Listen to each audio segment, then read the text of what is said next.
Good morning, students. I am Dr. Loni Lokwani, Associate Professor, Department of Chemistry, Government College, Kota.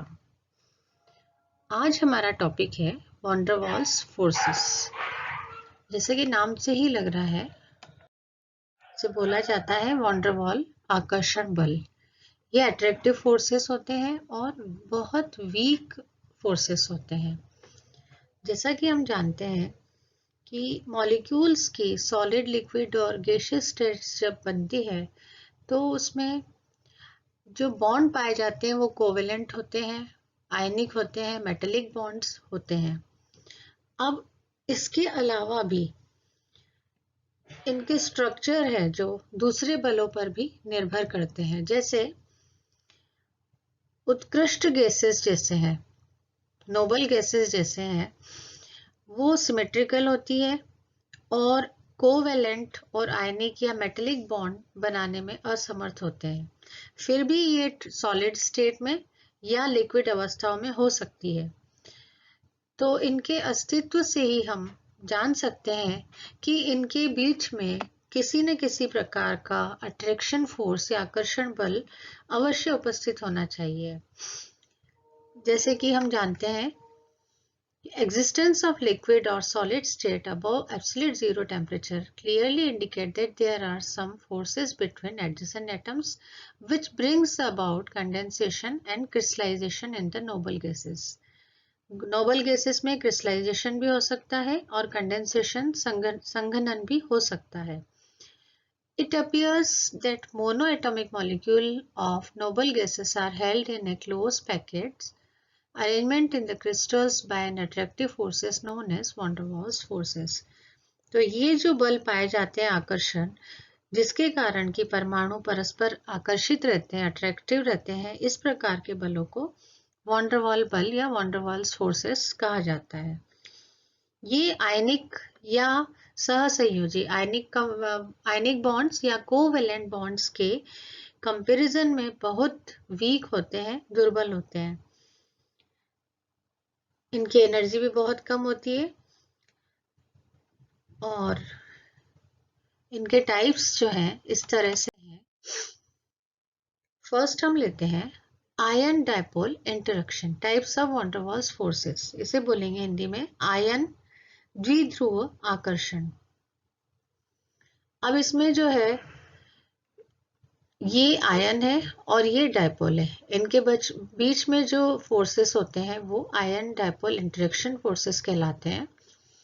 They are important in solutions of ionic compounds in polar solvents where solvated species such as sodium hydroxide NaOH2 whole to the power x plus charge है यहाँ पे और H2O Y minus exist होता है। जैसे sodium fluoride dissolve in water, उसका example ले सकते हैं। तो जब कैटायन है वो डायपोल के पास आता है, एक आयन हो गया, एक डायपोल है, और तो इस तरह से जो है ये इनके अपोजिट जो सिरे होते हैं वो पास पास होते हैं और ये इस तरह के फोर्सेस आयन और डायपोल के बीच बनते हैं। ये कैटायन के साथ है, धन वाला आवेश उनके साथ है, और ये एनायन के साथ है जो कि नेगेटिवली चार्ज आयन है उसके साथ है। सेकेंड है डायपोल डायपोल इंटरेक्शन। ये फोर्सेस दोनों जो है डायपोल डायपोल के बीच पाए जाते हैं।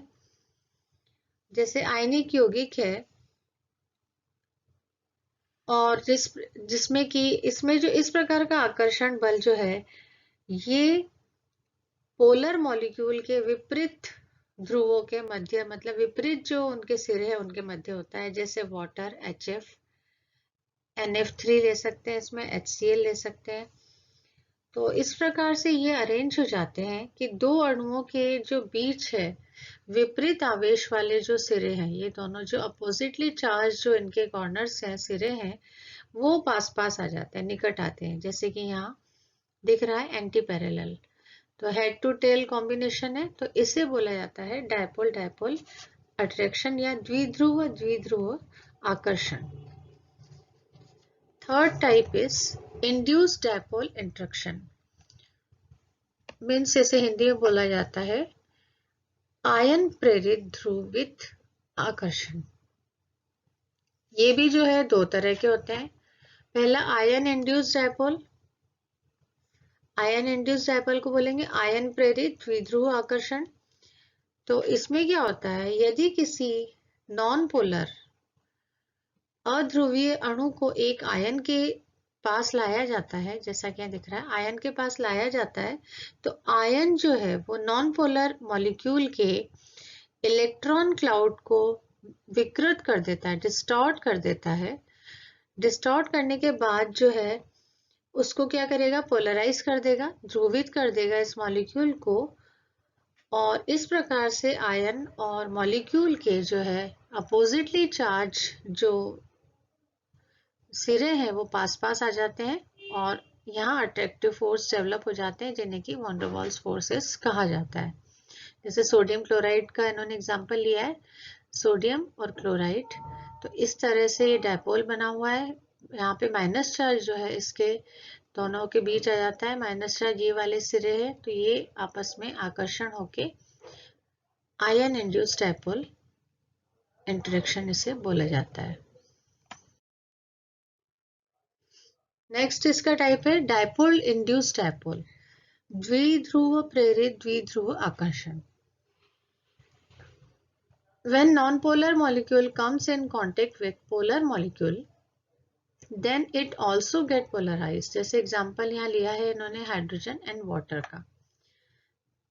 एग्जाम्पल में दिख रहा है ये डायपोल है, वो नॉन पोलर मीन्स अध्रुवीय मॉलिक्यूल को जो है पोलराइज कर दिया इसने इस तरह से। तो ये वाला जो इनके बीच जो आकर्षण होता है वो डायपोल इंड्यूस्ड डायपोल, मतलब अध्रुवीय जो अणु है वो ध्रुवीय अणु के संपर्क में आने पर उसको भी पोलराइज या ध्रुवीय कर दे। तो इस प्रकार से ये जो है वीक फोर्सेस होते हैं। अब नेक्स्ट टाइप है instant dipole induced dipole interaction, या इसे लंदन फोर्सेस भी कहा जाता है। इस तरह का जो अट्रैक्शन है, आकर्षण है, अब इसमें जो है दो समान नॉन पोलर मॉलिक्यूल्स के बीच उपस्थित होता है, जैसे कि example fluorine, chlorine, water, oxygen, nitrogen, methane, carbon dioxide and inert gases cannot be explained on the basis of any of the interactions mentioned above. To account for the attractive forces between the molecules, F. London in 1930 postulated another type of attraction forces known as London forces. ये scientist के नाम से है जिन्होंने 1930 में इसे बताया था कि positive and negative charges of molecules coincide, then molecule completely become non-polar. If electron cloud of these molecules is slightly disturbed from nucleus, then molecule get polarized. तो इस तरह से ये इन्होंने जो फोर्सेस का नाम दिया वो ये साइंटिस्ट के नाम से है। यदि जो मॉलिक्यूल्स का इलेक्ट्रॉन क्लाउड जो है न्यूक्लियस से थोड़ा सा भी विचलित हो जाए या डिस्टॉर्ट हो जाए तो मॉलिक्यूल जो है अणु ध्रुवित हो जाता है। तब यह ध्रुवीय अणु पोलर मॉलिक्यूल जो है अपने निकट के अणु को भी पोलराइज या ध्रुवित कर देता है। इट मीन्स उनके बीच में जो है आकर्षण बल उपस्थित हो जाता है, अट्रैक्टिव फोर्सेस जो है उपस्थित हो जाते हैं। तो इनकी जो है इनको समझाने के लिए जो एग्जांपल्स ऊपर दिए हैं, ये साइंटिस्ट ने ये जो फोर्सेस बताया ये बताए गए London forces. Now factors affecting van der Waals forces of attraction. Van der Waals आकर्षण बलों को प्रभावित करने वाले कारक। तो पहला हम लेते हैं एटॉमिक रेडियाई, परमाणु त्रिज्या। अब इसमें जो है त्रिज्या जैसे जैसे बढ़ेगी तो उस तरह से फोर्सेस भी उसमें बढ़ेंगे। As the atomic radii increases, the van der Waals forces of attraction increases. Readily with the result, the boiling point of substances increases. जैसा कि यहाँ दिख रहा है helium, neon, organ, krypton and xenon. इसमें साइज बढ़ रहा है, मीन्स एटॉमिक रेडियाई बढ़ रही है, तो बॉइलिंग पॉइंट में भी जो है वृद्धि हो रही है। 427, 76, 120 एंड 166। तो ये नोबल गैसेस के जो बॉइलिंग पॉइंट है ये बढ़ते जा रहे हैं। इससे प्रूव होता है कि एटॉमिक रेडियाई के साथ जो है वॉन डेर वाल्स फोर्सेस के अट्रैक्शन में भी वृद्धि होती है। नेक्स्ट फैक्टर है डायपोल मोमेंट। डायपोल मोमेंट प्रभावित करने वाला कारक में द्विध्रुव आघूर्ण जिसे बोला जाता है। इसमें भी जो है डायपोल मोमेंट की वैल्यू जैसे जैसे बढ़ती है वॉन डेर वाल्स फोर्सेस भी बढ़ते जाते हैं। जैसा कि यहाँ दिख रहा है टेबल में कंपाउंड्स दिए हुए हैं और डायपोल मोमेंट है 0, CO में 0.17, HCl 1.08। तो ये इनके बॉइलिंग पॉइंट भी जो है बढ़ रहे हैं 76, 81, 188, अमोनिया 1.47 तो 239 एंड वाटर 1.85, 373। तो इससे ये पता चलता है कि डायपोल मोमेंट बढ़ने से वॉन डेर वाल्स फोर्सेस भी बढ़ते हैं। वॉन डेर वाल्स फोर्सेस बढ़ते हैं, अट्रैक्शन बढ़ता है तो उनको बॉयल होने के लिए जो है ज़्यादा टेम्परेचर होगा, इसलिए बॉइलिंग पॉइंट भी इंक्रीज हो रहे हैं। Third factor is intermolecular distance, अंतरा आणविक दूरी। अब ये इंटरमॉलिक्यूलर डिस्टेंस के इन्वर्सली प्रोपोर्शनल होते हैं, मतलब ये इसके व्युत्क्रमानुपाती होते हैं। तो दो मॉलिक्यूल्स या दो अणुओं के बीच की जितनी दूरी जो है कम होगी उनके मध्य उतने ही जो है स्ट्रॉन्ग या प्रबल आकर्षण बल होंगे। जैसे हम देख सकते हैं सॉलिड, फिर लिक्विड और गैसेस, इसमें जो है वॉन डेर वाल्स जो बल हैं उनकी तीव्रता कम होती जाती है, सॉलिड देन लिक्विड फिर गैसेस। तो उससे हम ये देख सकते हैं। नेक्स्ट फैक्टर है पोलराइजेबिलिटी, ध्रुवणता जिसे बोलते हैं। ये डायरेक्टली प्रोपोर्शनल होता है वॉन डेर वाल्स फोर्सेस के। Van der Waals forces are of attraction is directly proportional to polarizability. More is the polarizability, more stronger will be the van der Waals forces of attraction. Thus, non-polar substances like hydrogen, X2, oxygen, etc. Van der Waals forces are important, but is not important in ionic substance due to other strong attraction forces. The van der Waals forces are less important. तो ये जो है directly proportional होता है polarise या ध्रुवणता के भी। तो ये जो फैक्टर है इसका जो है नॉन पोलर जितने भी सब्सटेंस है उसके लिए तो इम्पोर्टेंस है, लेकिन आयनिक कंपाउंड्स में इसका ज्यादा महत्व नहीं है क्योंकि ज्यादा अधिक उसमें आकर्षण बल पाए जाते हैं वॉन डेर वाल्स फोर्सेस के कंपैरिजन में। नेक्स्ट फैक्टर है टेम्परेचर, ताप। तो ताप का इफेक्ट जो है वो जैसे जैसे ताप बढ़ता है वॉन डेर वाल्स फोर्सेस जो है उनकी प्रबलता कम होती जाती है, मतलब घटते जाते हैं। As the temperature decreases, the van der Waals attraction forces increases. जैसे जैसे ताप कम होगा तो van der Waals फोर्स जो है बढ़ेंगे और ताप बढ़ेगा तो van der Waals फोर्सेस जो है वो कम होंगे। इसको इस एग्जांपल से भी समझा जा सकता है, जैसे कि गैसेस से उनका द्रवीकरण जो होता है, liquefaction of gases on cooling is based on this principle. इसी सिद्धांत पे जो आधारित है कि टेम्परेचर कम होने पे फोर्सेस बढ़ेंगे तो पास पास आएंगे, स्ट्रॉन्ग हो जाएंगे। तो लिक्विफिकेशन जब गैसेस का होता है, जब हम उसको ठंडा करते हैं तो इसीलिए ये वो लिक्विफाइड हो जाती है। ये इसी सिद्धांत पर आधारित है। तो ये आपका कंप्लीट हुआ वॉन डेर वाल्स फोर्सेस, उसके टाइप्स और factors affecting the van der Waals forces. Next इसमें हम लेते हैं charge transfer complexes of pi complexes, या इसको पाई कॉम्प्लेक्सेस भी बोलते हैं। इसे हिंदी में बोला जाता है आवेश स्थानांतरण संकुल या पाई संकुल, पाई कॉम्प्लेक्सेस। ये इस तरह के जो कॉम्प्लेक्स होते हैं ये एडिशन कंपाउंड है। इसमें क्या होता है कि एक जो है इलेक्ट्रॉन डोनर स्पीसीज होती है जिसको कि डी से डिनोट किया जाता है, डी से बताया जाता है, जो कि डोनर का काम करती है। और एक इलेक्ट्रॉन ग्राही स्पीसीज होती है, एक्सेप्टर होता है, जिसे कि ए से बताया जाता है, ए से डिनोट किया जाता है। अब इलेक्ट्रॉन जो स्पीसीज डोनर है उसे पाई डोनर की तरह भी वो बिहेव करती है, जिसमें लिखा है it is shown by AD to A which is an electron poor or electron deficient. ये एक्सेप्टर है, ये डोनर है. तो इस तरह से इसको हम बता सकते हैं, एग्जाम्पल से बता सकते हैं. जैसे alkenes, arenes and cycloalkanes are pi electron donor while metal cation molecular halogen are electron deficient. Aromatic nucleus like trinitrobenzene and hydrogen halides are electron acceptor. जैसे हम एग्जांपल हम लेते हैं ethylene and silver ion pi complex का. ये ethylene है, CH2 double bond CH, ये donor का काम करेगी. सिल्वर आयन Ag+ जो है एक्सेप्टर का काम करेगा, तो ये डोनेट करती है. तो यहाँ जो है ये चार्ज ट्रांसफर जो है कॉम्प्लेक्स बन रहा है, CH2 डबल बॉन्ड CH2. यहाँ ये साइन है एरो का और Ag, तो ये डोनर है, ये एक्सेप्टर है. इस तरह से ये कॉम्प्लेक्सेस का फॉर्मेशन होता है.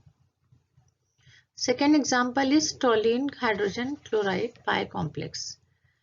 टोलीन है C6H5CH3 उसकी HCl के साथ, तो ये डोनर के काम करेगी टोलीन, और HCl जो है एक्सेप्टर का काम करेगा. HCl पे भी H पे डेल्टा प्लस और Cl पे डेल्टा माइनस चार्जेस डेवलप हो जाते हैं.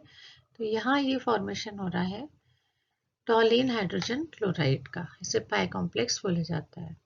HCl की जगह DCl भी ले सकते हैं, उसके साथ भी ये पाई कॉम्प्लेक्स बनाता है 1:1 रेशियो में. Next example is toluene with bromine. It also forms 1:1 pi complex. Toluene and bromine. ये toluene है और ये bromine के साथ जो है ये pi complex बना रहा है. Next example is 135 trinitrotoluene and mesitylene forms 1:1 charge transfer complexes. जैसे यहाँ दिख रहा है, ये इसके साथ मिलके और कॉम्प्लेक्स बना रहा है. एक डोनर का काम करेगा, एक्सेप्टर का, ये एरो से शो हो रहा है. तो ये भी जो है चार्ज ट्रांसफर कॉम्प्लेक्सेस ये कहलाते हैं. अब इसमें जो होता है चार्ज ट्रांसफर या आवेश स्थानांतरण, इसे संकुल बोला जाता है. इसमें इलेक्ट्रॉन डोनर स्पीसीज जो है अपने पाई इलेक्ट्रॉन या फिर नॉन बॉन्डेड अबंधी इलेक्ट्रॉन दोनों को जो है डोनर के रूप में यूज कर सकता है. और इसलिए सभी पाई कॉम्प्लेक्स जो है आवेश स्थानांतरण कॉम्प्लेक्स तो हो सकते हैं, परंतु सभी जो है आवेश स्थानांतरण कॉम्प्लेक्स जो है पाई कॉम्प्लेक्स नहीं हो सकते. तो इनका जो अस्तित्व है ये सॉल्यूशन विलयन या ठोस सॉलिड अवस्था में हो सकता है. इसलिए बहुत से जो पॉलीनाइट्रो कंपाउंड्स हैं ये हाइड्रोकार्बन्स एंड फिनोल्स के साथ जो है 1:1 चार्ज ट्रांसफर कॉम्प्लेक्स बनाते हैं, आवेश स्थानांतरण कॉम्प्लेक्स बनाते हैं. तो ये इसी बेसिस पे जो है ये वर्क करता है. अब नेक्स्ट हम लेते हैं इंक्लूजन कंपाउंड्स. इसे हिंदी में बोला जाता है समावेशन यौगिक. अब ये भी बहुत अलग तरह के कंपाउंड्स होते हैं. इसमें दो तरह की एंटिटी पाई जाती है. They has two constituent. One is gas molecule while another is host molecule. मतलब जैसे एक होस्ट होता है और एक गेस्ट होता है. गेस्ट मीन्स मेहमान, होस्ट जो हम लोग रहते हैं घर में. तो gas molecule aids in host molecule and forms compounds known as inclusion compounds. ये भी दो तरह के हैं.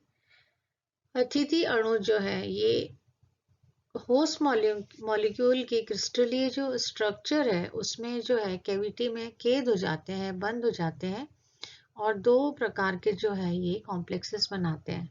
फर्स्ट इज चैनल और कैनाल कॉम्प्लेक्सेस. वाहिका या कैनाल को बोलते हैं नाल संकुलन या संकुल. चैनल मतलब जो वाहिका चैनल्स होते हैं. तो इसमें क्या होता है, इस तरह के जो कॉम्प्लेक्सेस होते हैं उसमें होस्ट मॉलिक्यूल जो होता है ये सिलिंड्रिकल चैनल्स के रूप में ये क्रिस्टलाइज हो जाते हैं, और जो गेस्ट मॉलिक्यूल आता है इसमें भी ये परपेंडिकुलर होके इसमें बंद या कैद हो जाते हैं. उनकी जो कैविटी है उसमें वो अंदर जो है वो बंद हो जाते हैं. तो this host and guest addition compounds are known as inclusion compounds. and the most common host molecule of the inclusion compound is urea, and guest molecule are present in long chains, that is normal alkanes.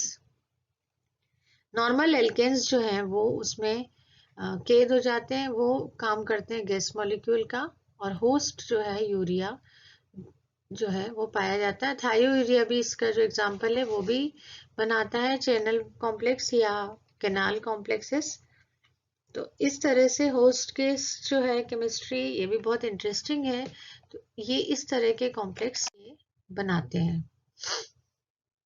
The diameter of canal is 7 angstrom, which is bigger than urea, so larger gas molecule can be accommodated in it.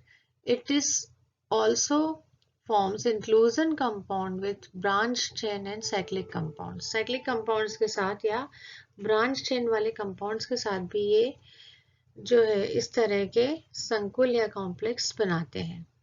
ये तो हो गए channel complexes.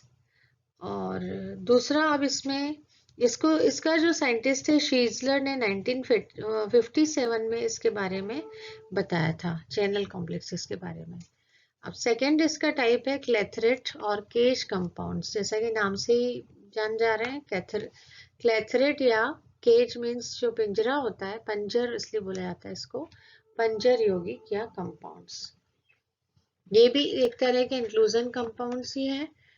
और इसमें भी जो है host molecule crystallise जब होते हैं तो सीमित साइज का जो मॉलिक्यूलर केज बनता है, इन केजेस में गैस मॉलिक्यूल जो है वो कैद हो जाते हैं।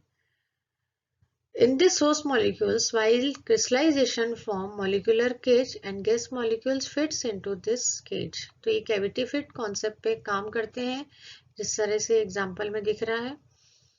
The size of gas molecule should be smaller than cage.